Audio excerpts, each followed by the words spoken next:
Welcome back. The holidays are, of course, all about giving. And for the 36th year in a row, 36, the Bakersfield Toy Run and Canned Food Drive is giving people a chance to really help out the Salvation Army. Joining us in studio this morning, Don Oldeker, the president of the Bakersfield Toy Run. Ben Patton, of course, is here. And this event happens every year. How has it grown from the first one to where we are now? Oh, you know more about that than me.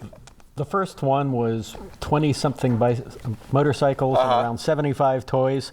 Some people who had an idea that they, on their way back from a toy run in L.A., that they didn't have to go to L.A. and freeze on the way back. We could do that here. And from that, it's grown over 36 years to sometimes over 6,000 motorcycles. Fills the fairground, fills Beach Park, fills the streets, annoys the people who are working in their offices on Sundays.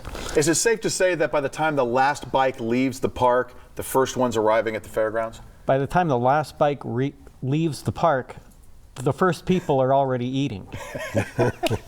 There's that many. It's such a long, winding road. Obviously, the spirit of giving is a major force behind this. But just bringing all these bikes together, is it word of mouth? Is it they see pictures and I want to be involved with that? Well, 36 years. It's been the second Sunday in December, virtually since the inception, and guys know. You know, and obviously we produce flyers. Guys like you get us out there, and it takes us all year to put this thing together. And once we do, the Salvation Army really is grateful. What's the best hood ornament, if you want to call it that you've ever seen on a bike at this run? Well, last year there was a guy who covered his bike in a train.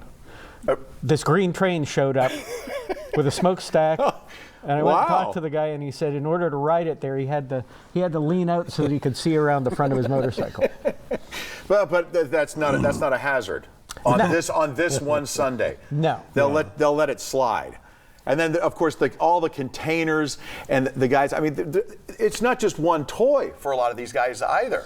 No, these guys will strap their toys all over the bikes and kick down the $20. The giving nature of this community is overwhelming because they know it stays local, it goes to families that truly have a need, and these guys know that, and that's why they step up and show up. When you talk about thousands and thousands of bikes, obviously we're not turning anyone away that wants to be part of this. No, not at all. And so for someone who's never taken part in this before, what do they need to know and how do they get involved? They need to know that we start gathering at Beach Park on Sunday at 7 o'clock in the morning. Okay.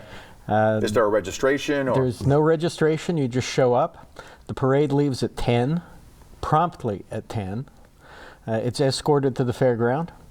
Entry is one new unwrapped child's toy from 0 to age 12, and a couple of canned food items, and as many other things like that as you might want to bring, or $20. We have 2 bands.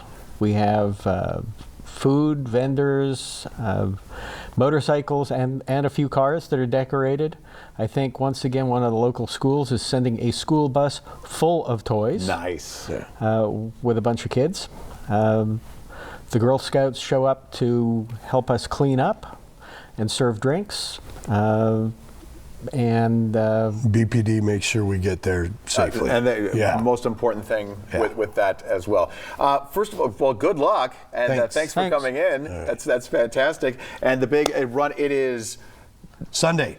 This Sunday. Sunday, and Elaine is going to change the 20%. Rain or shine? No, Elaine is going to change it. Fog or shine? Her and I had a conversation. Otherwise, she's going to have 6,000 bikers. She does have that power. You know that. I know. This computer is pretty fantastic. Anything that says rain on Sunday is wrong. It's wrong. See that? All right, there you go. Gentlemen, thanks for coming in. Best of luck. Bakersfield Toy Run, a lot of excitement. We'll be right back.